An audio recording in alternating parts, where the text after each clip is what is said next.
بہترین رفیق وہ ہے جس کا رفیق اللہ کے ساتھ نیاز مندی۔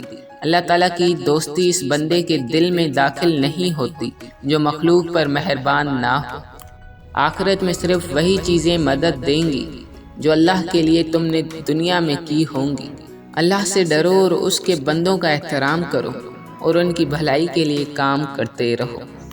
رزق کا تعلق تو ہمارے آپس کے لینے دینے ہی سے ہے۔ کوئی چیز کسی کو دی جائے تو اسے قبول کر لینی چاہیے۔ اگر لینے والا صاحب ثروت ہے تو اپنے ضرورت مند بھائی کو دے۔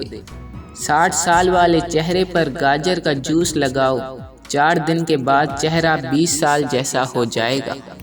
دولت کے پیچھے بھاگنے والا اپنے آپ کو ایک اندھے کنویں کی طرف دھکیل رہا ہوتا ہے۔ جو بندہ کسی بھی پریشانی کو سر پر سوار نہیں ہونے دیتا وہ جلد ہی پریشانی سے چھٹکارا پا لیتا ہے۔ زبان کو دل کے آئینے کی حیثیت حاصل ہے۔ اس سے جو کچھ نکلتا ہے وہ انسان کے اندرونی جذبات کا اظہار ہوتا ہے۔ اس لیے ہر معاملے میں زبان کو بڑے احتیاط کے ساتھ استعمال کرو۔